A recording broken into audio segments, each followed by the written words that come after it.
Hello दोस्तों, कैसे आप सभी लोग। मैं शुभम चौधरी आ गया हूँ आप सभी के लिए एक स्टैटिक जीके की कंप्लीट क्लास लेके, जिसके अंदर हम स्टैटिक जीके के बारे में डिस्कस करेंगे। जो स्टैटिक जीके के इम्पोर्टेंट टॉपिक है उनको आज की वीडियो के अंदर हम कंप्लीट करने की कोशिश करेंगे। और मेरी कोशिश रहेगी कि आपकी एग्ज़ाम्स के अंदर इस वीडियो से, इस पीडीएफ से बाहर कुछ भी नहीं आए। तो अगर आप चैनल पे नए हैं तो चैनल को सब्सक्राइब कर लीजिए और बेल आइकन को ऑल पे सिलेक्ट करके रखिए, ताकि आपके पास आने वाली क्लासेज का नोटिफिकेशन सबसे पहले पहुंच सके। और अपने सभी दोस्तों के साथ क्लास को शेयर कर दीजिए जो कि किसी भी एग्ज़ाम की तैयारी कर रहे हैं, ताकि वे भी स्टैटिक जीके के कोई भी क्वेश्चन गलत न करें अपनी एग्ज़ाम के अंदर और एग्ज़ाम में अपना सिलेक्शन श्योर कर सकें। तो दोस्तों, क्लास को अपने सभी दोस्तों के साथ शेयर करके एक बार आ जाइए, हम क्लास स्टार्ट करते हैं। क्लास रहेगी अपनी स्टैटिक जीके के ऊपर। तो पहला टॉपिक हम लेते हैं स्टैटिक जीके का, वो है राष्ट्रीय अभयारण्य या राष्ट्रीय उद्यान।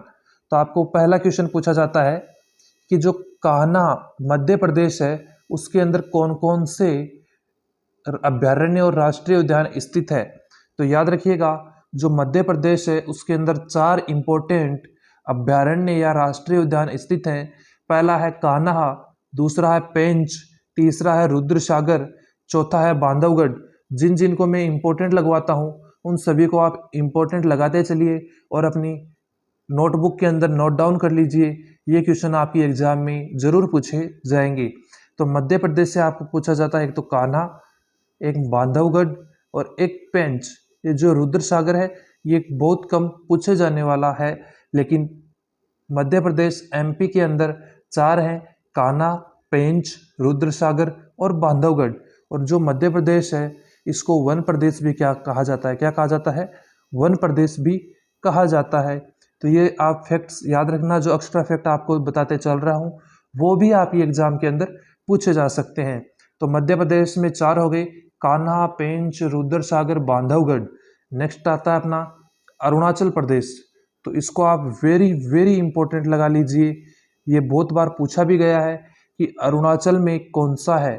तो देखिए, अरुणाचल में नामदफा नामक जो राष्ट्रीय अभयारण्य है वो स्थित है।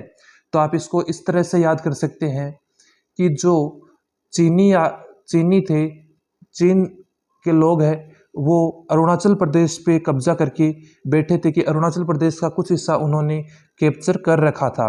तो जो भारतीय सैनिक हैं उन्होंने चीन का अरुणाचल में जाकर नाम दफा कर दिया, उनको बाहर भगा दिया देश से, उनको नाम दफा कर दिया। तो इससे आप याद कर सकते हैं अरुणाचल प्रदेश में नाम दफा। नेक्स्ट राज्य आपका आता है हरियाणा। तो हरियाणा में भी 2 हैं, एक है कलेसर, दूसरा है सुल्तानपुर। इसमें सुल्तानपुर इम्पोर्टेंट है, सुल्तानपुर आपका पूछा जा सकता है। नेक्स्ट राज्य है आपका उत्तर प्रदेश। उत्तर प्रदेश सबसे बड़ा राज्य है, क्षेत्रफल की दृष्टि से बड़ा राज्य राजस्थान, और जनसंख्या की दृष्टि से सबसे बड़ा राज्य है उत्तर प्रदेश। तो उत्तर प्रदेश में 2 है, उत्तर प्रदेश में जनसंख्या ज़्यादा है इसलिए वहाँ पे दूध की खपत ज़्यादा होती है। तो वहाँ पे कौन सा नेशनल पार्क हो गया, दुधवा नेशनल पार्क। और एक और है वहाँ पे चंद्रप्रभा। उत्तर प्रदेश में कौन कौन से हैं 2, एक दुधवा, दूसरा चंद्रप्रभा। नेक्स्ट आता है आपका झारखंड। तो याद रखिएगा, झारखंड में है हजारीबाग और बेतला। कौन सा है, हजारीबाग और बेतला। नेक्स्ट आता है मणिपुर। तो मणिपुर में है कोइबुल। क्या नाम है, कोइबुल। नेक्स्ट देखिए सिक्किम। सिक्किम में है कंचनजंगा नेशनल पार्क। कौन सा है, कंचनजंगा नेशनल पार्क। उड़ीसा राज्य में है भितरकनिका, सिमलीपाल और ननकानन नेशनल पार्क स्थित है। नेक्स्ट आपका आता है मिजोरम। कौन सा आता है, मिजोरम। तो मिजोरम में है मुरलेन, डाम्फा और फांग पुई। अगर आपको कुछ अजीब नाम मिले तो वो कंफर्म मिजोरम के हैं, जैसे मुरलेन, डाम्फा, फांगफुई। नेक्स्ट है जे.एंड.के। जम्मू कश्मीर में कौन कौन से हैं, दाचिग्राम, हेमिस और किश्तवाड़। दाचिगाम, हेमनिस को हेमिस भी आपको मिल सकता है, ये हेमिस भी लिखा हुआ मिल सकता है, या हेमनिस या किश्तवाड़। ये तीनों कहाँ पे है, जे.एंड.के के अंदर है। एक मैं देख रहा हूँ, 1 मिनट रुकिए। जो आपका ये था कौन सा, मणिपुर वाला, इसको आप एक नाम और लिख लीजिए इसका, केबुल लामजाओ। क्या नाम लिख लीजिए? केबुल लामजाओ। केबुल लामजाओ। केबुल लामजाओ। तो केबुल लामजाओ क्या है? यह एक तैरता हुआ नेशनल पार्क है। क्या है? तैरता हुआ, एकमात्र भारत का तैरता हुआ नेशनल पार्क। तैरता हुआ नेशनल पार्क कौन है? केबुल लामजाओ, जिसका दूसरा नाम है कोई बुल, और ये कहाँ पे स्थित है? मणिपुर में स्थित है।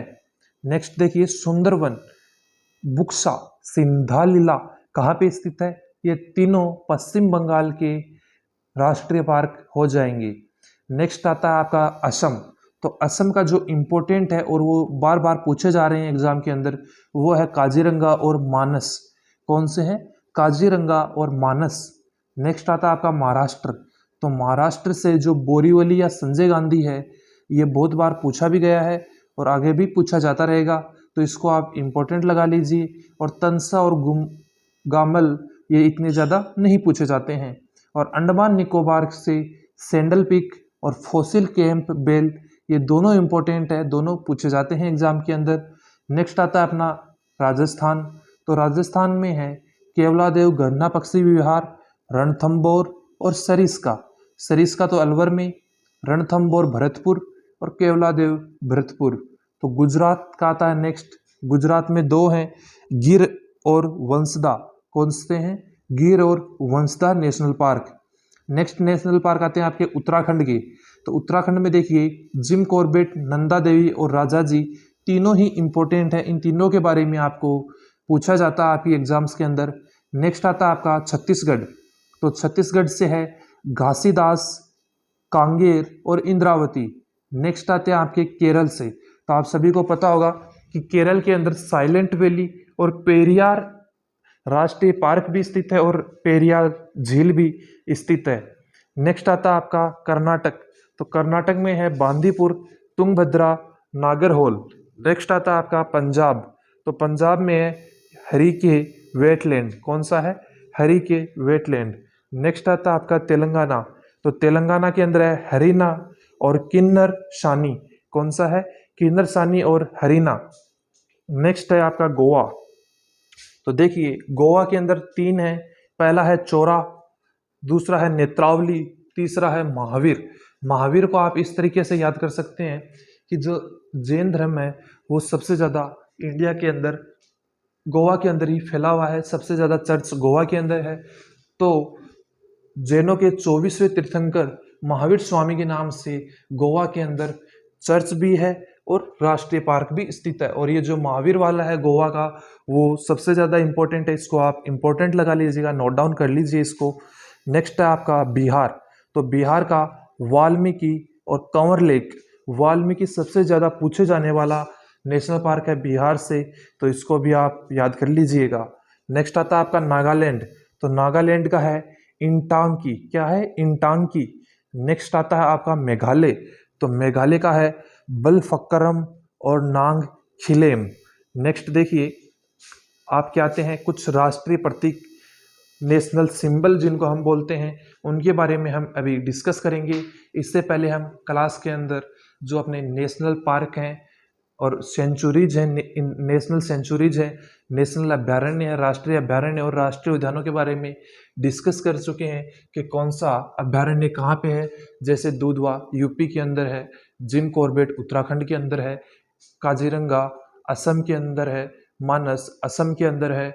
इस प्रकार से हम डिस्कस कर चुके हैं। भारत का एकमात्र तैरता हुआ राष्ट्रीय अभ्यारण्य केबुल लामजाओ मणिपुर के अंदर स्थित है, इसके बारे में हम डिस्कस कर चुके हैं। इसी प्रकार से हम देखने वाले हैं राष्ट्रीय प्रतीक, राजकीय चिन्हों के बारे में। तो पहला अपना आता है भारत का राजकीय या राष्ट्रीय चिन्ह कौन सा है? तो वो है अशोक स्तंभ। अभी मैं आपको PDF दूंगा, उसके अंदर सभी डिटेल्स आपको ऐसी की ऐसे मिलेगी और इसको आप नोट डाउन कर लीजिए और अपने हैंड रिटन नोट्स बना लीजिए कि भारत का राष्ट्रीय चिन्ह इक्वल अशोक स्तंभ। और अशोक स्तंभ है जो सारनाथ स्थित अशोक के सिंह स्तंभ की अनुकृति है। और अशोक स्तंभ हमें कहाँ से मिलता है? जो सम्राट अशोक थे मौर्य साम्राज्य के, उन्होंने सारनाथ में सिंह नामक स्तंभ बनवाया था, उसके हमें अशोक स्तंभ मिल रहा है। नेक्स्ट आता है, जो अशोक स्तंभ है उसको भारतीय और राष्ट्रीय चिन्ह के रूप में कब अपनाया गया? तो आपका राइट आंसर होगा 26 जनवरी 1950 को इसे अपनाया गया था। और नेक्स्ट आता है कि जो अशोक स्तंभ है उसमें किस पशु की अनुकृति है? तो आपका राइट आंसर होगा शेर की। और कितने शेर हैं अशोक स्तंभ में? 4 शेर हैं। नेक्स्ट है, जो अशोक स्तंभ है उसके नीचे क्या लिखा हुआ है? तो आपका राइट आंसर होगा देवनागरी लिपि के अंदर लिखा हुआ है सत्यमेव जयते, जिसका अर्थ होता है जीत हमेशा सत्य की होती है, विजय हमेशा सत्य की होती है। और जो ये वर्ड है सत्यमेव जयते, ये कहाँ से लिया गया है? ये एग्जाम में पूछे जाने वाला बहुत ही ज़्यादा इम्पोर्टेंट क्वेश्चन है और बार बार पूछा गया है भी है। मैं आपको बहुत सी एग्जाम बता सकता हूँ जिनके अंदर ये पूछा गया है कि सत्यमेव जयते कहाँ से लिया गया है। तो देखिए, सत्यमेव जयते मुंडकोपनिषद से लिया गया है और ये देवनागरी लिपि के अंदर लिखा गया है अपने अशोक स्तंभ के निचले भाग के अंदर। नेक्स्ट देखिए, अपना राष्ट्रीय ध्वज कौन सा है?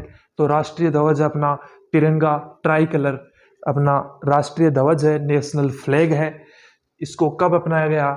इसे 22 जुलाई 1947 को संविधान सभा के द्वारा अपनाया गया था। एक क्वेश्चन आता है कि जो अपना तिरंगा झंडा है, ट्राई कलर है, उसकी लंबाई और चौड़ाई का अनुपात रेशियो क्या होता है? तो तिरंगे की लंबाई और चौड़ाई का रेशियो 3:2 होता है। लंबाई का रेशियो 3 के अंदर और चौड़ाई का रेशियो 2 के अंदर होता है। जैसे अगर किसी को 300 मीटर लंबा झंडा बनाना है तो उसे 200 मीटर चौड़ा झंडा बनाना होगा। रेशियो हमेशा लंबाई और चौड़ाई का 3:2 में ही रहेगा। नेक्स्ट है, तिरंगे झंडे की डिजाइन किसने तैयार की थी? तो तिरंगे झंडे की डिजाइन तैयार की थी पिंगली वेंकैया ने। किसने तैयार की थी? पिंगली वेंकैया ने। नेक्स्ट क्वेश्चन आता है तिरंगे झंडे से कि तिरंगे के अंदर कितने कलर हैं? तो आप सभी को पता होगा तिरंगे के अंदर 3 कलर हैं। और नेक्स्ट क्वेश्चन आपका आता है तिरंगे के जो बीच का कलर है व्हाइट कलर, उसके अंदर एक सर्किल बना होता है, चक्र बना होता है, उस चक्र का रंग कैसा होता है? तो आपका राइट आंसर होगा उस चक्र का रंग होता है नीला रंग। कैसा रंग होता है? नीला रंग। और उस चक्र के अंदर आपने देखा होगा गौर से कि उसके अंदर तीलियां लगी होती हैं, तो उन तीलियों की संख्या भी एग्जाम में पूछी जाती हैं। तो उसके अंदर तीलियां होती हैं 24 तीलियां। कितनी तीलियां होती हैं? 24 तीलियां। और जो अपना तिरंगा है उसका जो चक्र है वो कहाँ से लिया गया है? ये क्वेश्चन भी बार बार पूछा गया है। तो ये जो चक्र है वो लिया गया है अशोक स्तंभ से। कहाँ से लिया गया है? अशोक स्तंभ से। नेक्स्ट आता है अपना राष्ट्रीय गान। तो याद रखिएगा अपना राष्ट्रीय गान है जन गण मन। कौन सा है? जन गण मन। और इसको लिखा किसने था? रविंद्रनाथ टैगोर ने या रविंद्रनाथ ठाकुर ने इसको लिखा था।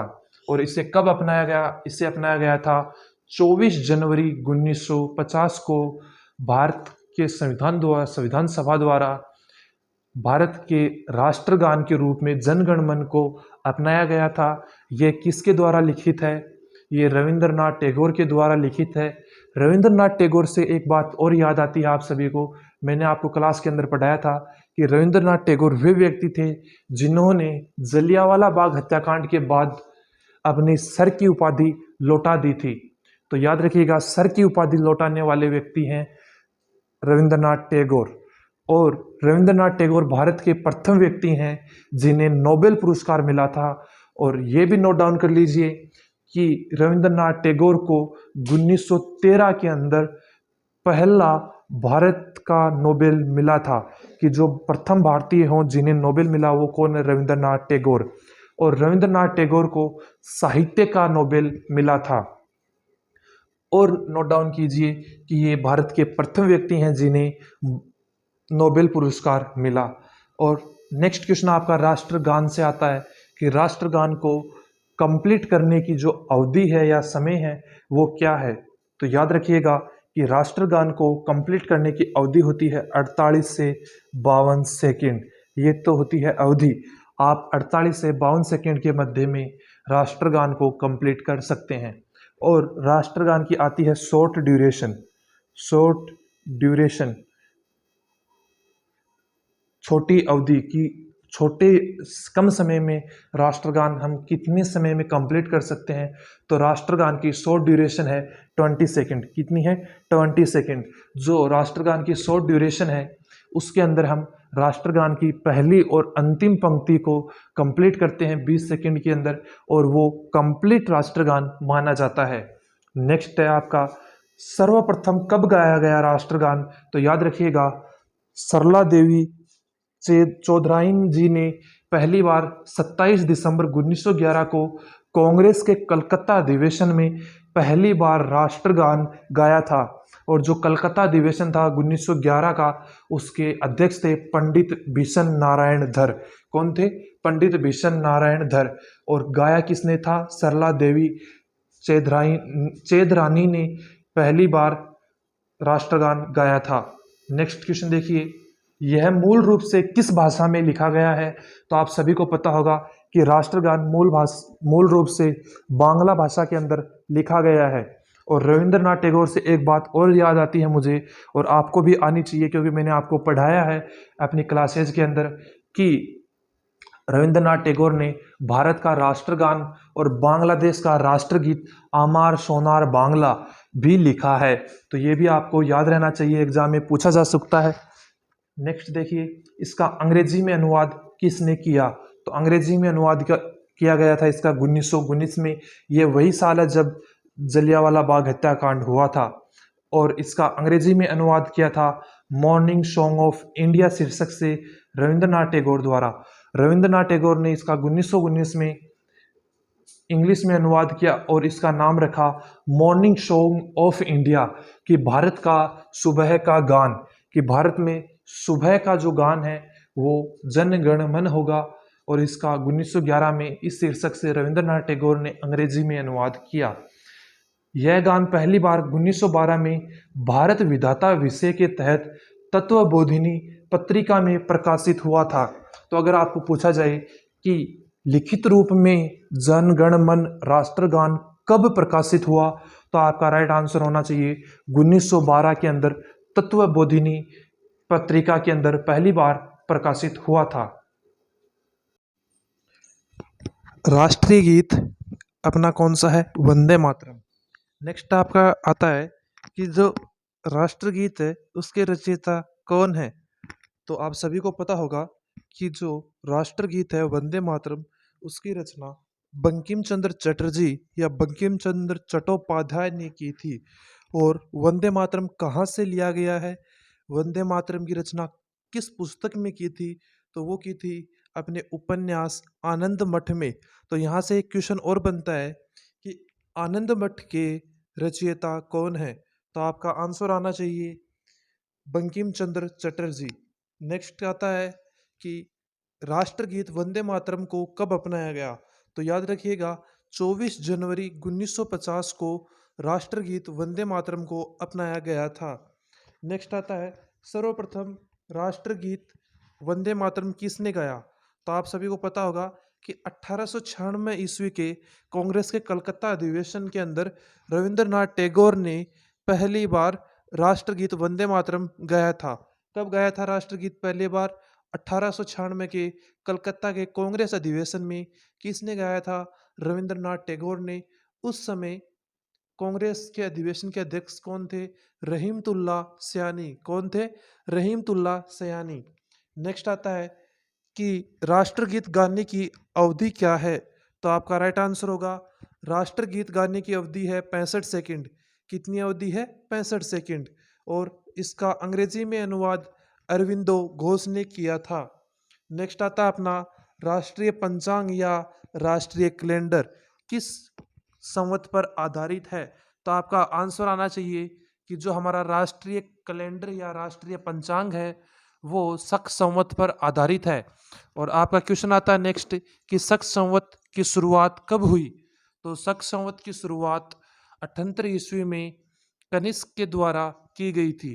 कनिष्क कौन था? कनिष्क कुषाण शासक था और कुषाणों का जो वंश था उसकी स्थापना किसने की? अगर ये क्वेश्चन पूछा जाए तो वो की थी कुजुल कडफिसस ने।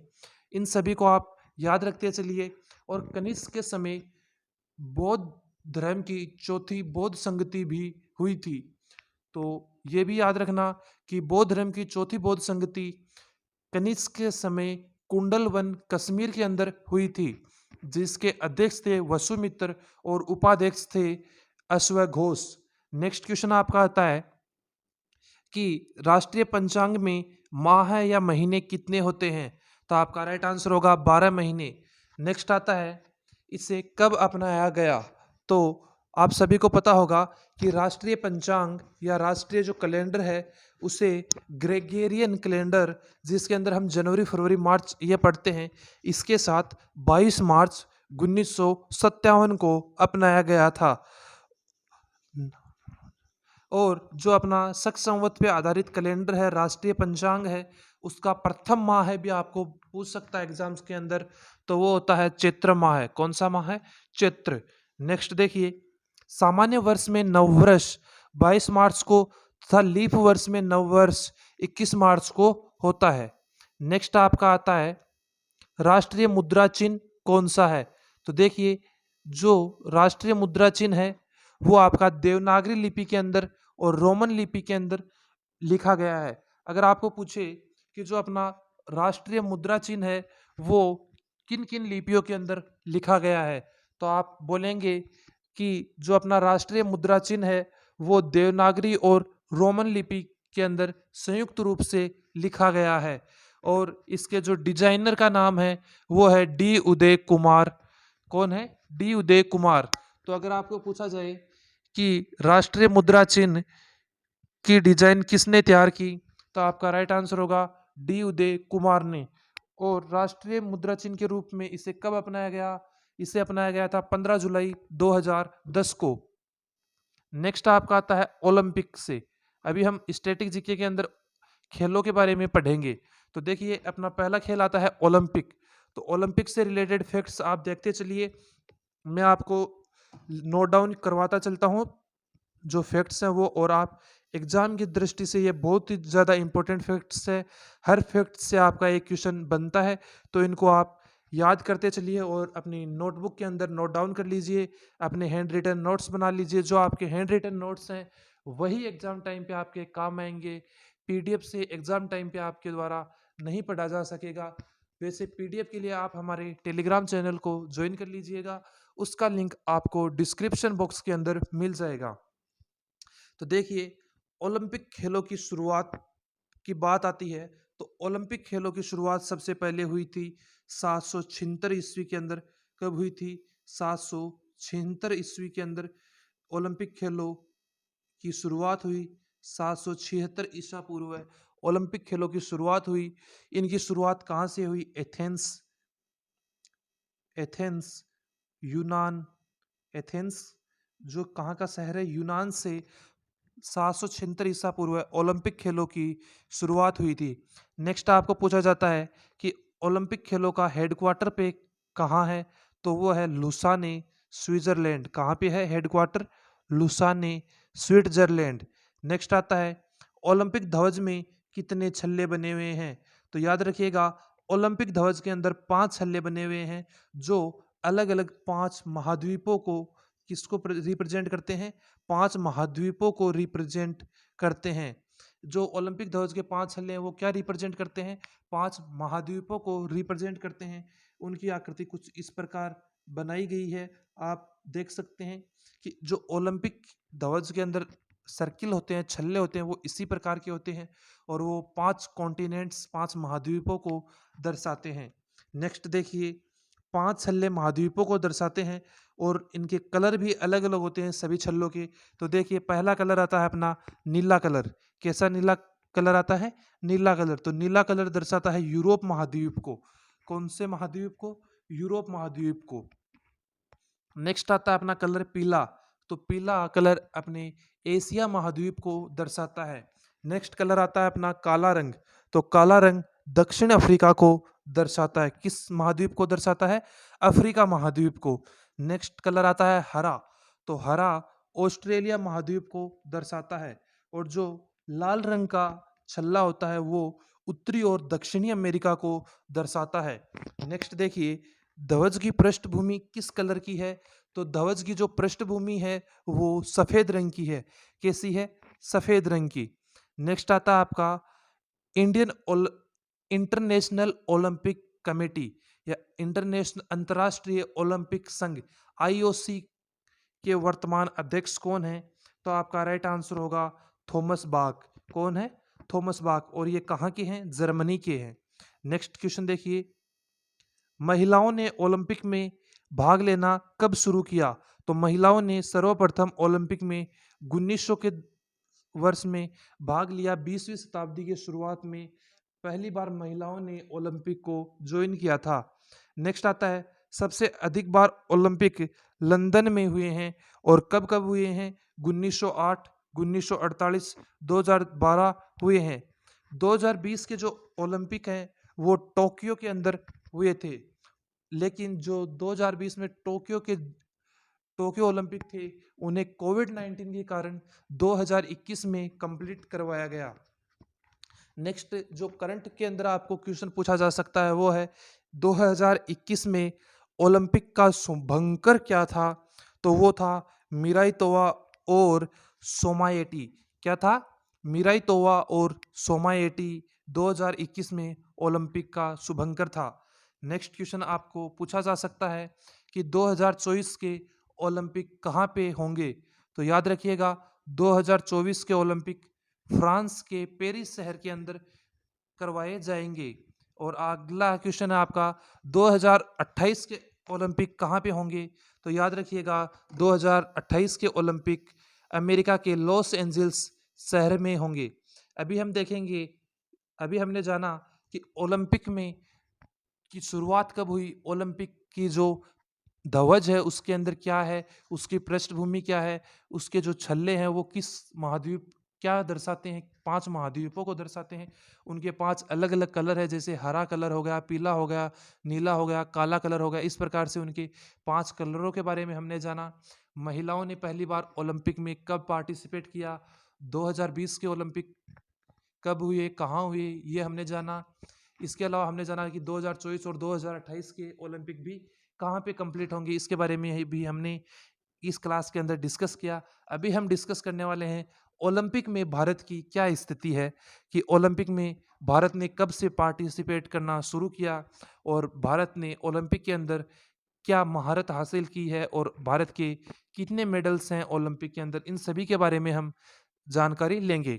तो देखिए, सबसे पहले आता है, सबसे पहले भाग नॉर्मन पिजार्ड ने लिया था। किसने लिया था? नॉर्मन पिजार्ड ने। और अगर आपको पूछा जाए कि भारत की तरफ से पहली बार ओलंपिक में कब भाग लिया गया, तो आपका राइट आंसर होना चाहिए 1990 के अंदर भारत के द्वारा पार्टिसिपेट किया गया था ओलंपिक के अंदर। और किसने किया था? नॉर्मन पिजार्ड ने किया था। और इन्होंने 2 रजत पदक भी जीते थे भारत ने 1990 के अंदर। नेक्स्ट आता है टोक्यो ओलंपिक 2021, जो 2020 में होने थे जापान के टोक्यो शहर के अंदर, वो 2021 में हुए कोविड-19 के द्वारा कारण। उनमें भारत ने कुल कितने पदक जीते? तो भारत ने उनमें कुल पदक जीते थे 28 पदक। कितने पदक जीते? 28। 28 का जो क्लासिफिकेशन है वो कुछ इस प्रकार है कि जो गोल्ड थे 9, जो ब्रोंज है वो है 12, और जो सिल्वर मेडल है वो है 7। तो याद रखिएगा भारत ने टोटल 28 मेडल जीते, उनमें से गोल्ड 9, ब्रोंज 12 और सिल्वर 7 मेडल हैं।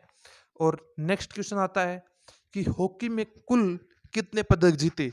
तो भारत ने कुल हॉकी में 11 पदक जीते। 8 गोल्ड अभी तक, 1 सिल्वर और 2 ब्रोंज अभी तक भारत ओलंपिक के इतिहास में जीत चुका है। नेक्स्ट क्वेश्चन देखिए, व्यक्तिगत स्पर्धा में एकमात्र गोल्ड अभिनव बिंद्रा ने निशानेबाजी के अंदर लाया था। और अभिनव बिंद्रा को जो गोल्ड मेडल है वो कब मिला था? वो मिला था 2008 2008 के बीजिंग ओलंपिक के अंदर जो अभिनव बिंद्रा है, उनसे आपके एग्जाम में क्वेश्चन पूछा जाता है कि अभिनव बिंद्रा का संबंध किस खेल से है निम्न में से। तो आपको ऑप्शन मिल जाएंगे शूटिंग, बॉक्सिंग, कुश्ती, जेवेलियन थ्रो। तो आपका राइट आंसर होना चाहिए अभिनव बिंद्रा का संबंध है शूटिंग से। ये 10 मीटर एयर राइफल चलाते हैं।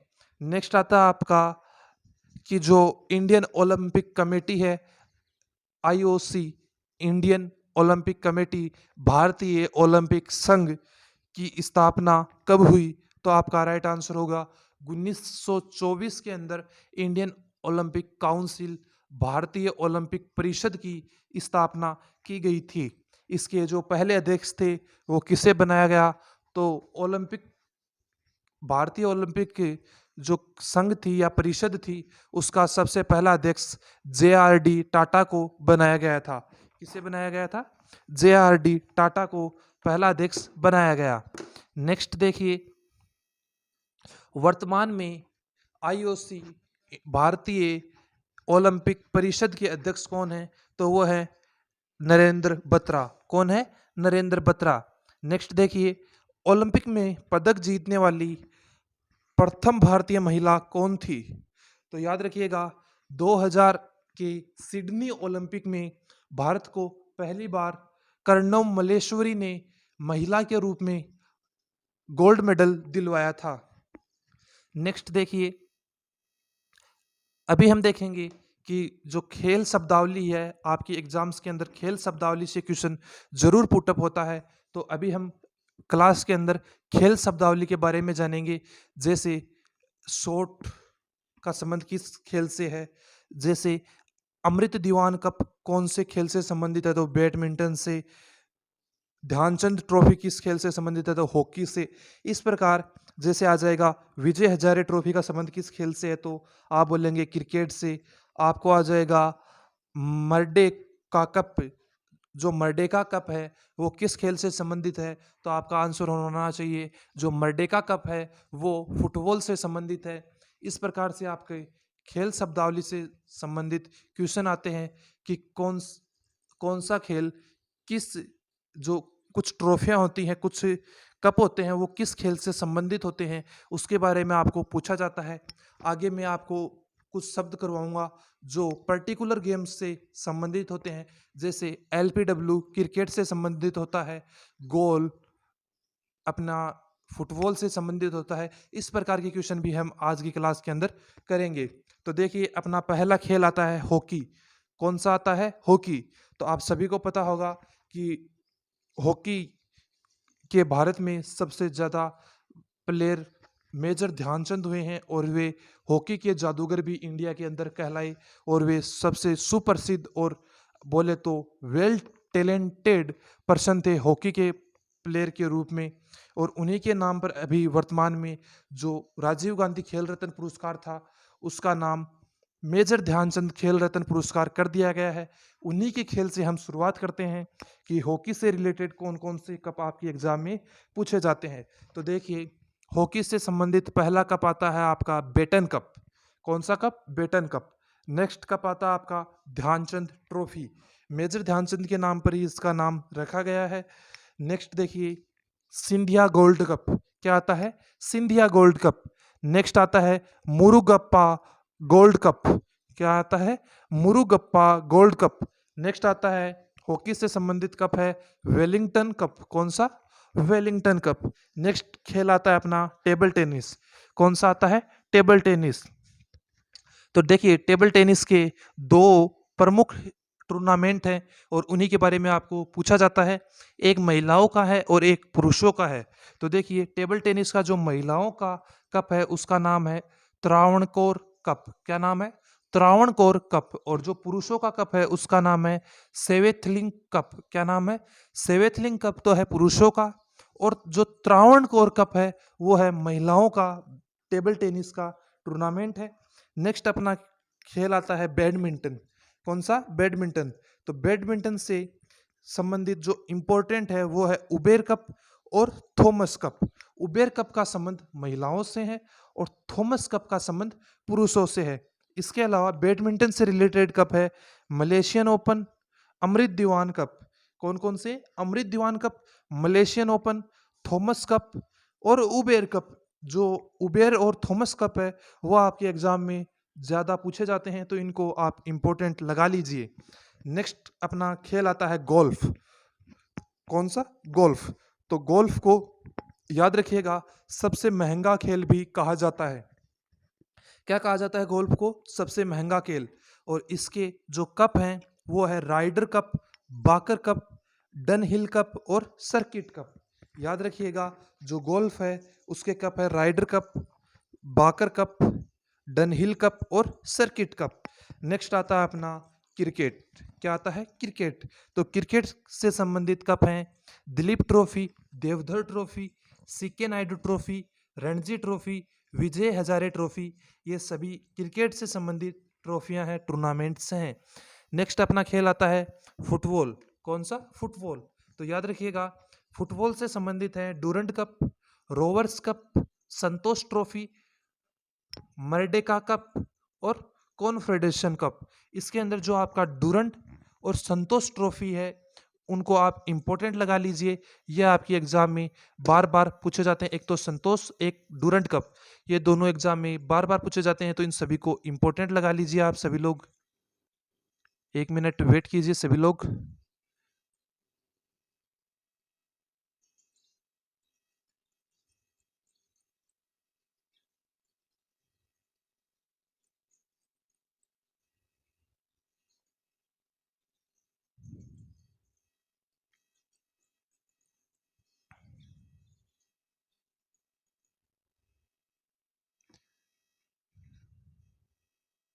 तो देखिए अभी हम देखेंगे नोबेल अवार्ड।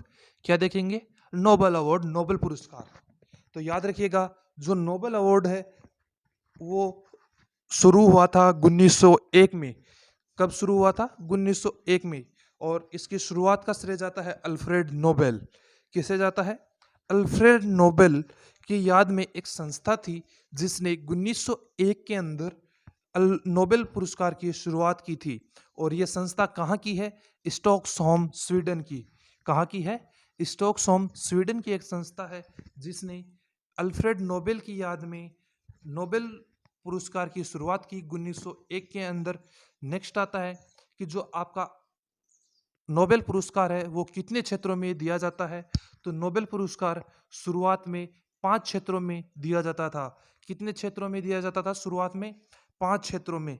पहला क्षेत्र था साहित्य, दूसरा था शांति, तीसरा क्षेत्र था अपना भौतिकी का, चौथा था अपना चिकित्सा का और पांचवा और अंतिम रसायन शास्त्र के क्षेत्र के अंदर नोबेल पुरस्कार दिए जाते थे। लेकिन 1969 के बाद में जो नोबेल पुरस्कार है वो 6 क्षेत्रों में दिए जाने लगे और नोबेल पुरस्कार की सूची में एक नया क्षेत्र जुड़ गया जिसका नाम था अर्थशास्त्र। क्या था? अर्थशास्त्र। देखिए प्रत्येक वर्ष अक्टूबर में पुरस्कारों की घोषणा नॉर्वे, ओस्लो के द्वारा की जाती है। पुरस्कारों का वितरण 10 दिसंबर को स्टॉकहोम, स्वीडन के अंदर किया जाता है। नेक्स्ट देखिए एक क्षेत्र में अधिकतम 3 लोगों को ही नोबेल अवार्ड मिलता है। यानी एक साल में अधिकतम वर्तमान के अंदर 18 व्यक्तियों को नोबेल मिल सकता है। अधिकतम कितने व्यक्तियों को नोबेल मिल सकता है? 18 व्यक्तियों को। और मिनिमम एक को भी नहीं, 0 व्यक्तियों को भी नोबेल अवार्ड दिया जा सकता है। यदि कोई योग्य व्यक्ति नहीं मिलता तो उस वर्ष नोबेल अवार्ड नहीं भी दिया जाता। याद रखिएगा नेक्स्ट आता है 1974 में नोबेल पुरस्कार मरणोपरांत व्यक्ति को देना बंद कर दिया गया था। नेक्स्ट देखिए सबसे अधिक बार नोबेल किसे मिला है? तो सबसे अधिक बार नोबेल रेड क्रॉस संस्था को मिला है। और कब कब मिला है? 1917, 1944 और 1963 के अंदर। इन 3 वर्षों में सर्वाधिक बार नोबेल अवार्ड रेड क्रॉस को मिले हैं। नेक्स्ट है सबसे कम उम्र में नोबेल पुरस्कार प्राप्त करने वाले पुरुष कौन हैं? तो 25 वर्षीय लॉरेंस ब्रेग। कौन है? 25 वर्षीय लॉरेंस ब्रेग।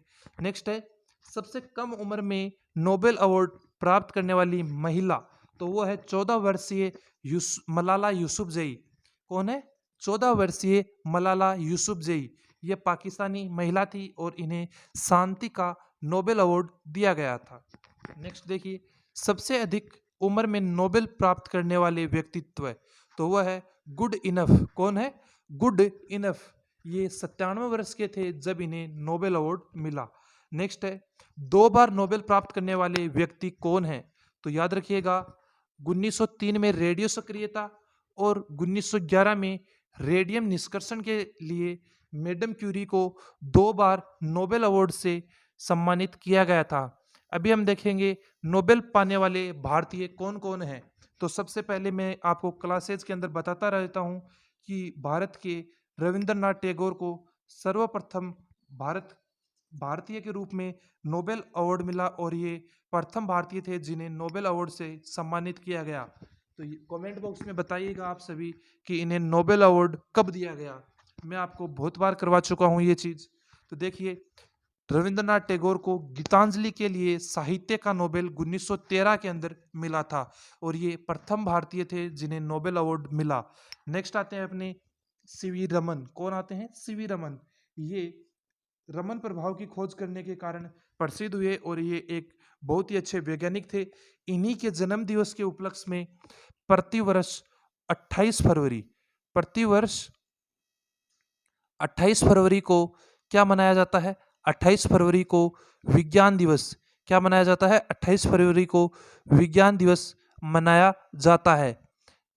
और इन्हें 1930 में रमन प्रभाव की खोज करने के लिए भौतिकी का नोबेल अवार्ड दिया गया था। नेक्स्ट आते हैं अपने हरगोविंद खुराना। तो इन्हें कृत्रिम जीव के लिए 1960 में चिकित्सा का नोबेल पुरस्कार दिया गया। नेक्स्ट आते हैं मदर टेरेसा। तो समाज सेविका के रूप में शांति का नोबेल अवार्ड मदर टेरेसा को 1979 के अंदर दिया गया। नेक्स्ट आते हैं चंद्रसीमा प्रभाव के लिए सुब्रमण्यम चंद्रशेखर को 1983 में भौतिकी का नोबेल दिया गया। नेक्स्ट आते हैं अपने अमर्त्य सेन। ये एक कल्याणकारी अर्थशास्त्री थे और अर्थशास्त्री के रूप में नोबेल पाने वाले प्रथम भारतीय कौन थे? अमर्त्य सेन। इन्हें नोबेल मिला था 1998 के अंदर। नेक्स्ट आते हैं अपने वीसी नाइपोल। कौन है? VC Naipaul. इन्हें 2001 में साहित्य का नोबेल मिला। नेक्स्ट आते हैं राजेंद्र पचेरी। इन्हें 2007 में नोबेल अवार्ड से सम्मानित किया गया। नेक्स्ट आते हैं वेंकट रमन रामकृष्ण, जिन्हें रसायन शास्त्र का नोबेल 2009 के अंदर मिला था।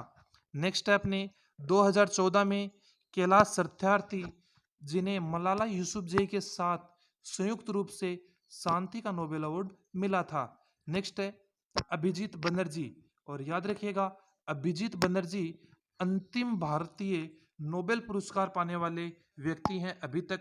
और इन्हें नोबेल कब मिला था? इन्हें नोबेल मिला था 2019 में। और किस क्षेत्र का नोबेल इन्हें दिया गया? तो याद रखिएगा, अभिजीत बनर्जी को अर्थशास्त्र के क्षेत्र में नोबेल दिया गया। सॉरी, इन्हें शांति का नोबेल नहीं, इन्हें अर्थशास्त्र का नोबेल दिया गया था। अभी हम देखेंगे जो करंट के अंदर नोबेल अवार्ड मिले 2022 के अंदर, वो किन्हें मिले। तो देखिए, 2022 में नोबेल अवार्ड जो शांति के नोबेल अवार्ड हैं वो 3 व्यक्तियों को मिले। पहले हैं एलेस बिलावस्की। कौन है? एलेस बिलावस्की। और ये कहाँ के हैं? तो ये याद रखिएगा, ये हैं रसिया के। कहाँ के हैं? रसिया के। नेक्स्ट आते हैं अपने मेमोरियल। एक संस्था है, रूसी मानवाधिकार संस्था का नाम है मेमोरियल। इसे शांति का नोबेल मिला। और तीसरी है अपनी सेंटर ऑफ सिविल लिबर्टीज। कौन है? Centre of civil liberties. इसे भी 2022 का अवार्ड मिला, शांति का नोबेल मिला था। नेक्स्ट आता है भारत के प्रमुख शोध संस्थानों के बारे में हम जानेंगे। तो देखिए, भारत की प्रमुख शोध संस्थानें कौन कौन सी हैं, तो उनके बारे में देखिए आप डिस्कस करते हैं भी हम। तो देखिए, भारत की पहली शोध संस्था आती है कृषि अनुसंधान संस्थान। तो कृषि अनुसंधान संस्थान कहाँ पे स्थित है? तो ये कृषि अनुसंधान संस्थान स्थित है नई दिल्ली में। कहाँ पे स्थित है? नई दिल्ली में। नेक्स्ट आती है केंद्रीय गन्ना अनुसंधान केंद्र, की जो शुगर केन रिसर्च सेंटर है वो कहाँ पे है? तो वो है कोयम्बटूर। कहाँ पे है? कोयम्बटूर। दोस्तों, इन सभी को आप ऐसे मत लीजिएगा, ये आपके एग्जाम में बहुत बार पूछे गए हैं और आगे भी पूछे जाते रहेंगे। तो इन सभी के आप नोट्स बनाते चलिए, नोट डाउन करते चलिए। नेक्स्ट आता है आपका केंद्रीय आलू संस्थान कहाँ पे स्थित है, तो वो है शिमला के अंदर। नेक्स्ट आता है केंद्रीय वन अनुसंधान संस्थान कहाँ है, तो आपका राइट आंसर होगा देहरादून। नेक्स्ट है केंद्रीय ईंधन अनुसंधान संस्थान कहाँ है, तो वो आपका राइट आंसर होगा जलगोड़ा। नेक्स्ट है भारतीय मौसम विज्ञान संस्थान कहाँ है, तो नई दिल्ली। नेक्स्ट है भाभा परमाणु अनुसंधान केंद्र कहाँ है, तो आपका राइट आंसर होगा ट्राम्बे, मुंबई के अंदर भाभा परमाणु अनुसंधान केंद्र स्थित है। नेक्स्ट है राष्ट्रीय डेयरी अनुसंधान संस्थान कहाँ है, तो हरियाणा के करनाल में राष्ट्रीय डेयरी अनुसंधान संस्थान स्थित है। नेक्स्ट है केंद्रीय तंबाकू अनुसंधान संस्थान कहाँ है, तो वो है राजमुंद्री। नेक्स्ट है केंद्रीय चमड़ा अनुसंधान संस्थान चेन्नई। केंद्रीय औषधि अनुसंधान संस्थान लखनऊ के अंदर स्थित है। नेक्स्ट आता है भारतीय मौसम वेधशाला कहाँ पर है, तो आपका राइट आंसर होगा पुणे। नेक्स्ट आता है केंद्रीय वनस्पति अनुसंधान संस्थान कहाँ है, तो वो है गोवा पणजी के अंदर। नेक्स्ट है राष्ट्रीय मस्तिष्क अनुसंधान केंद्र कहाँ पर है, तो आपका राइट आंसर होगा गुड़गांव के अंदर स्थित है। नेक्स्ट है केंद्रीय चावल अनुसंधान संस्थान कहाँ है, तो आपका राइट आंसर होगा कटक उड़ीसा के अंदर। नेक्स्ट है भारतीय दलहन शोध संस्थान कहाँ पर स्थित है, तो आपका राइट आंसर होगा कानपुर। नेक्स्ट है भारतीय पुरातात्विक सर्वेक्षण विभाग संस्थान कहाँ पे है, तो वो है कोलकाता।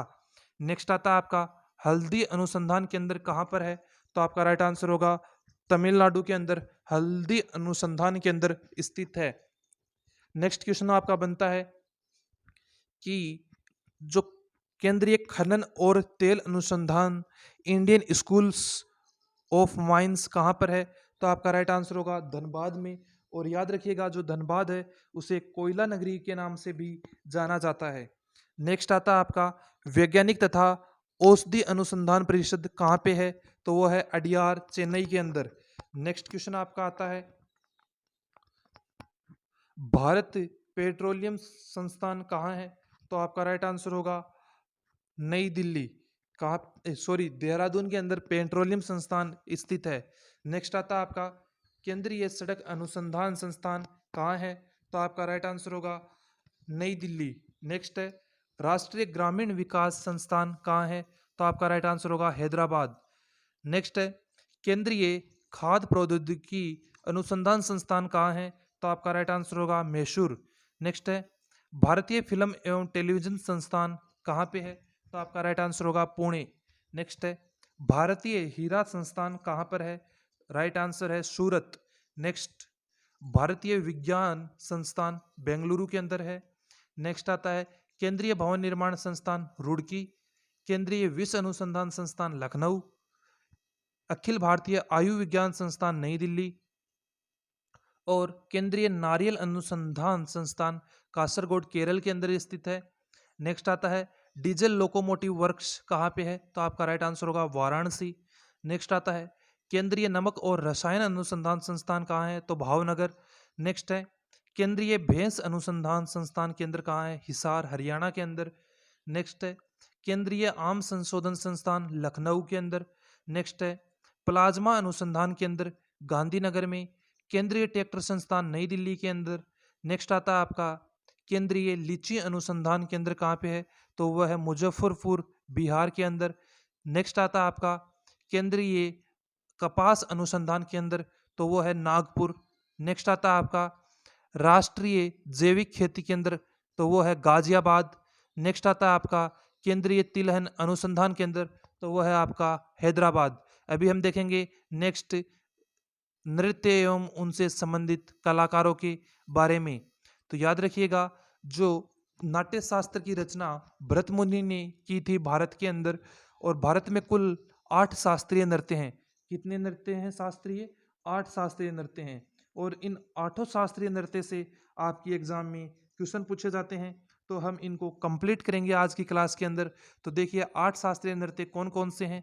पहला आता है आपका Kuchipudi, second Kathakali, third Kathak, fourth Bharatanatyam, fifth Odissi, 6th है मणिपुरी, 7th मोहिनी अट्टम और 8th है सत्रिया नृत्य। इन सभी के बारे में हम आज की क्लास के अंदर डिस्कस करने वाले हैं। तो आपको एक राज्य का नाम होगा, उसका जो प्रसिद्ध लोक शास्त्रीय नृत्य है वो, और उसके प्रमुख कलाकार के बारे में मैं बताऊंगा। तो आप इन सभी को नोट डाउन करते चलिए। देखते हैं पहला, आंध्र प्रदेश। तो आंध्र प्रदेश का जो राज्य नृत्य है उसका नाम है कुचिपुड़ी, और जो इसकी प्रसिद्ध नृत्यांगना है उनका नाम है यामिनी कृष्णमूर्ति। नेक्स्ट राज्य अपना आता है केरल। केरल का नृत्य है कथकली, और कथकली के जो प्रसिद्ध नृत्यकार हैं वो हैं रागिनी देवी और मृणालिनी साराभाई। नेक्स्ट है केरल का ही मोहिनी अट्टम, दूसरा नृत्य है केरल का। पहला आपने देखा केरल का कथकली, और दूसरा है मोहिनी अट्टम केरल का। तो देखिए, केरल से है हेमा मालिनी, वैजयंती माला ओटम, ये दोनों मोहिनी अट्टम की प्रसिद्ध नृत्यांगनाएं हैं। नेक्स्ट देखिए तमिलनाडु। तो तमिलनाडु का जो भरतनाट्यम है वो एग्ज़ाम के अंदर बहुत ज़्यादा पूछा जाता है, और जो यामिनी कृष्णमूर्ति हैं इनके बारे में बहुत ज़्यादा पूछा जाता है कि यामिनी कृष्णमूर्ति का संबंध किस नृत्य से है। तो आपका आंसर होना चाहिए कुचिपुड़ी और भरतनाट्यम दोनों से है। कुचिपुड़ी है आंध्र प्रदेश का और भरतनाट्यम है तमिलनाडु का। नेक्स्ट देखिए उत्तर प्रदेश। तो उत्तर प्रदेश का नृत्य है रासलीला, नौटंकी और कथक शास्त्रीय नृत्य। क्या है? नौटंकी, कथक और रासलीला। आपको पता होगा कि जो कथक है उसके नृतक थे बिरजू महाराज। कौन थे? बिरजू महाराज, जिनका 2022 के अंदर निधन हो गया। निधन कब हुआ? इनका जो निधन है वो हुआ था 2022 के अंदर। तो ये भी आप याद रखना कि जो कथक नृत्य है उसके प्रसिद्ध नर्तक हैं बिरजू महाराज, जिनका 2022 के अंदर निधन हो चुका है। नेक्स्ट अपना आता है J&K। कौन सा? जम्मू कश्मीर। तो देखिए जम्मू कश्मीर के नृत्य हैं हिकात, रऊफ और धमाली। नेक्स्ट आता है अपना पंजाब। तो पंजाब के जो नृत्य हैं वो है भांगड़ा, गिद्दा और कीकली। नेक्स्ट आता है अपना गुजरात। तो आप सभी को पता होगा कि गुजरात के जो प्रसिद्ध नृत्य में आते हैं, पहला गरबा, दूसरा डांडिया।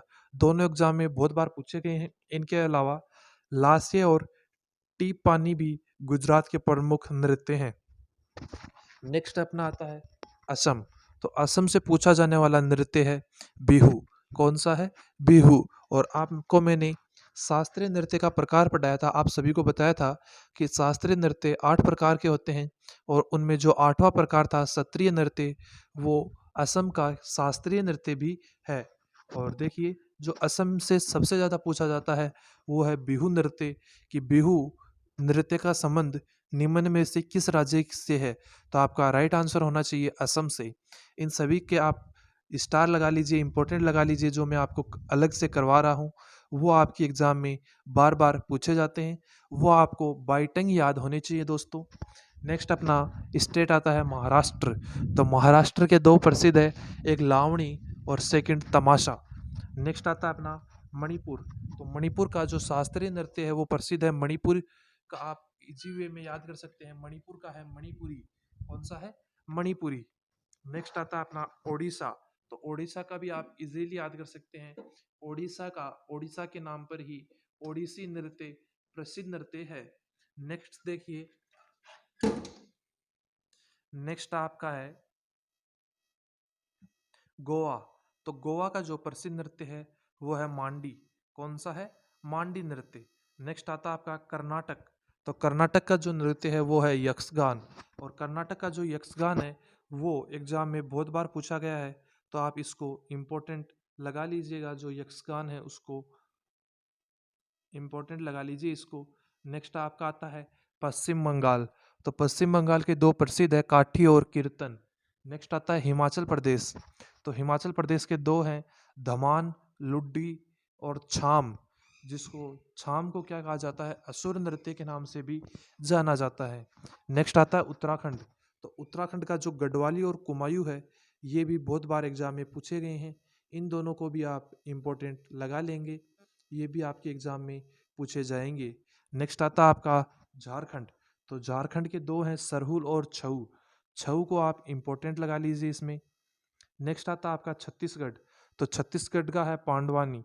कौन सा है? पांडवानी, ये भी इम्पोर्टेंट है। नेक्स्ट आता है लद्दाख। तो लद्दाख का है जाब्रो। कौन सा है? जाब्रो। नेक्स्ट आता है राजस्थान। तो राजस्थान का आता है घूमर और कालबेलिया नृत्य। कौन कौन से हैं?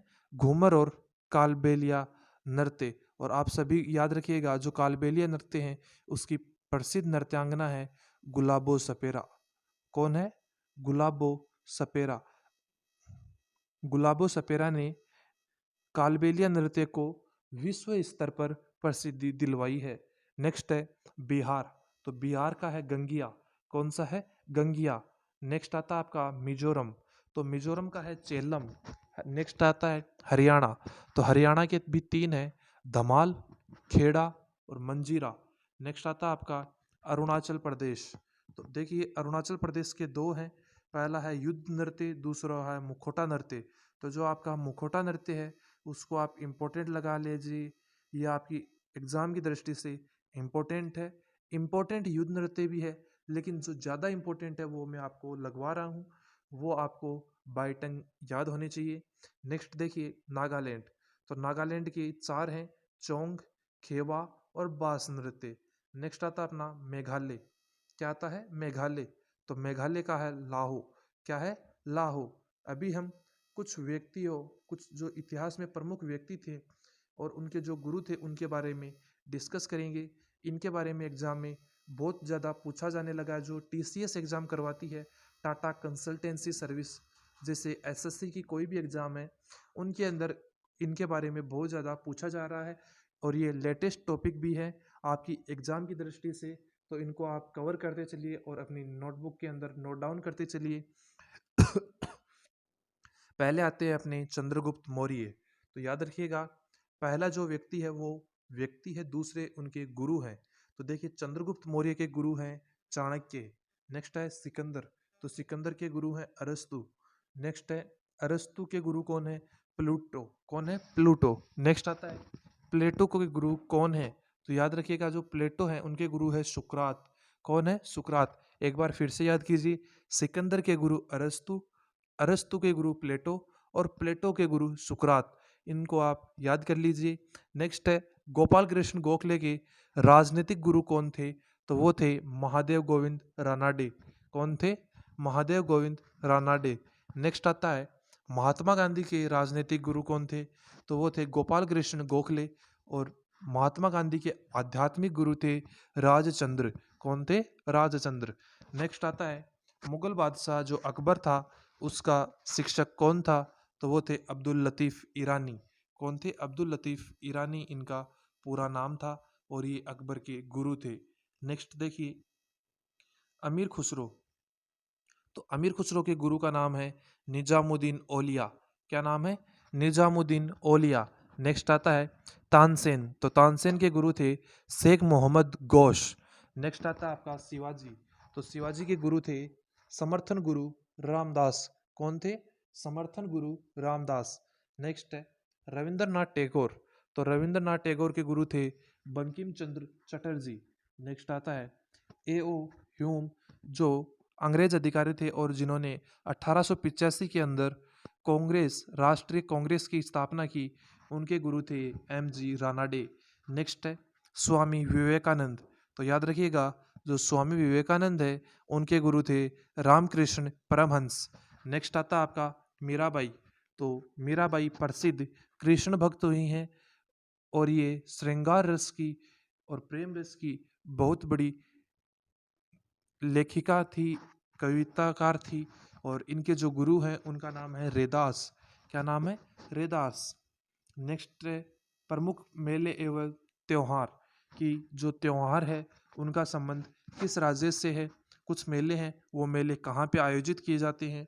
तो देखिए पहला आता है अपना पोंगल त्योहार। तो पोंगल त्योहार का संबंध है तमिलनाडु राज्य से। तमिलनाडु का ये एक फेमस त्योहार है।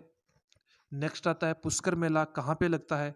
तो आपका राइट आंसर होगा पुष्कर मेला राजस्थान के अजमेर जिले के अंदर लगता है। अजमेर पुष्कर के अंदर पुष्कर मेला लगता है। नेक्स्ट देखिए, देवी धुरा मेला कहाँ पे लगता है? तो याद रखिएगा, देवी धुरा मेला वहीं लगता है जिसको हम देवभूमि के नाम से जानते हैं, अर्थात उत्तराखंड के अंदर देवी धुरा मेला लगता है। नेक्स्ट आता है, लठमार होली कहाँ की प्रसिद्ध है? तो याद रखिएगा, लठमार होली मथुरा की प्रसिद्ध है। नेक्स्ट है ओणम त्योहार, तो ओणम त्योहार है केरल का। नेक्स्ट आता है लोसांग त्योहार कहाँ का है? तो आपका राइट आंसर होगा सिक्किम का प्रसिद्ध त्योहार है ला लोसांग। नेक्स्ट है बिहार का त्योहार कौन सा है? तो वो है हरिहर और हट। और इसके अलावा बिहार में प्रसिद्ध है छठ पूजा। क्या प्रसिद्ध है? छठ पूजा। छठ पूजा भी बिहार का एक प्रसिद्ध त्योहार है। नेक्स्ट देखिए, वात्सल्य मेला कहाँ का प्रसिद्ध है? तो नई दिल्ली का। नेक्स्ट है झारखंड के सरहुल मेला और हाल पुनः मेला। नेक्स्ट है कुंभ मेला, तो याद रखिएगा, कुंभ मेला 12 वर्ष बाद लगता है, एक स्थान पे 12 वर्ष बाद लगता है। और कुंभ का मेला प्रत्येक 3 वर्ष बाद आयोजित होता है। और कुंभ मेला 4 जगह पे लगता है। तो अर्थात अगर हरिद्वार के अंदर 2000 की सन में कुंभ मेला आयोजित हुआ, तो 2004 के अंदर प्रयागराज में, 7 के अंदर उज्जैन में, और जो 12 आएगी 2010 आएगी उसके अंदर नासिक में, और हरिद्वार के अंदर फिर 2012 के अंदर दोबारा कुंभ का मेला आयोजित होगा। इस प्रकार से होंगे 3, 6, 9, 12। 2000 में हुआ, फिर 2003 में, फिर 2006 में, फिर 2009 में, फिर 2012 में वापस से हरिद्वार में कुंभ मेला आयोजित होगा। तो आप याद रखिएगा कि जो इंडिविजुअल जगह है उनके ऊपर जो कुंभ मेला है वो प्रत्येक 12 वर्ष के अंतराल के बाद पुनः लगता है। और जो जगह है अलग अलग चारों जगह, उन पे जो कुंभ मेला है वो 3 वर्ष के अंतराल पे लगता है। नेक्स्ट देखिए, ब्रह्मोत्सव कहाँ का प्रसिद्ध है? तो याद रखिएगा, ब्रह्मोत्सव आंध्र प्रदेश का प्रसिद्ध है। नेक्स्ट है लासोर उत्सव कहाँ का प्रसिद्ध है? तो याद रखिएगा, जो लासोर उत्सव है वो हिमाचल प्रदेश का है। नेक्स्ट है बस्तर दशहरा, तो ये छत्तीसगढ़ का प्रसिद्ध है। नेक्स्ट देखिए, उगादी पर्व है, तो उगादी त्योहार या उगादी पर्व कर्नाटक राज्य का प्रसिद्ध है। नेक्स्ट है याओसंग उत्सव या चपचार या लाई हरोबा कहाँ की है? तो ये है मिजोरम के। नेक्स्ट आता है हॉर्नबिल महोत्सव, तो इसको आप इम्पोर्टेंट लगा लीजिए, ये एग्जाम में बार बार पूछा जाता है कि हॉर्नबिल का संबंध किस राज्य से है? तो आपका उत्तर होगा नागालैंड। और नागालैंड अंग्रेजी अंग्रेजी भाषा वाला अंग्रेजी राजभाषा अंग्रेजी राजभाषा वाला एकमात्र भारत का राज्य है। नेक्स्ट देखिए, पारबा कहाँ का है? उड़ीसा का। तेलंगाना का है बानालू। और त्रिपुरा के 3 है, बाबा गरिया पूजा और खारची पूजा, दोनों प्रसिद्ध है। और पंजाब का है बैसाखी त्योहार। और एक और इसमें नोट डाउन कर लीजिए आप, पश्चिम बंगाल। क्या? पश्चिम बंगाल। तो पश्चिम बंगाल का है दुर्गा पूजा। कौन सा है? दुर्गा पूजा। और दुर्गा पूजा को 2021 में यूनेस्को यूनेस्को ने अपनी विश्व विरासत धरोहर सूची के अंदर शामिल कर लिया था। नेक्स्ट अभी हम देखेंगे भारत के प्रमुख परमाणु संयंत्र न्यूक्लियर प्लांट्स के बारे में डिस्कस करेंगे। तो आपका पहला न्यूक्लियर प्लांट आता है तारापुर, तो तारापुर महाराष्ट्र के अंदर स्थित है। नेक्स्ट थर्म न्यूक्लियर प्लांट आपका आता है केगा परमाणु संयंत्र, तो ये कर्नाटक राज्य के अंदर स्थित है। नेक्स्ट है काकरापारा परमाणु संयंत्र, ये गुजरात में। नेक्स्ट आता है आपका रावत भाटा, इसमें तारापुर ये प्रथम परमाणु संयंत्र है। प्रथम परमाणु संयंत्र कौन सा था? प्रथम परमाणु संयंत्र था तारापुर। और रावत भाटा भी इंपॉर्टेंट है, ये भी आपके एग्जाम में पूछा जाता है, ये राजस्थान के अंदर स्थित है। नेक्स्ट देखिए, नरोरा परमाणु संयंत्र कहाँ पर है? तो याद रखिएगा, जो नरोरा परमाणु संयंत्र है वो उत्तर प्रदेश के अंदर स्थित है। नेक्स्ट आता है आपका कुडनकुलन परमाणु संयंत्र। तो कुडनकुलन परमाणु संयंत्र तमिलनाडु के अंदर स्थित है। इसके अलावा तमिलनाडु के अंदर कलपक्कनम परमाणु संयंत्र भी स्थित है। नेक्स्ट देखिए, मीठी विरदी परमाणु संयंत्र कहाँ पर स्थित है? तो आपका ये राइट आंसर होगा गुजरात में। नेक्स्ट है, भाभा परमाणु संयंत्र कहाँ पर है? तो वो है महाराष्ट्र में। अभी हम देखेंगे थर्मल पावर प्लांट्स के बारे में। देखिए, पहला थर्मल पावर प्लांट है सिमहाद्री थर्मल पावर स्टेशन, ये आंध्र प्रदेश में स्थित है। नेक्स्ट आता है आपका बरोना थर्मल पावर स्टेशन, तो ये बिहार में स्थित है। नेक्स्ट है कहलगांव थर्मल पावर स्टेशन, तो ये भी बिहार में है। नेक्स्ट आता है Korba Bhilai Shyama Prasad Mukherjee thermal power station, तो ये है छत्तीसगढ़ के अंदर।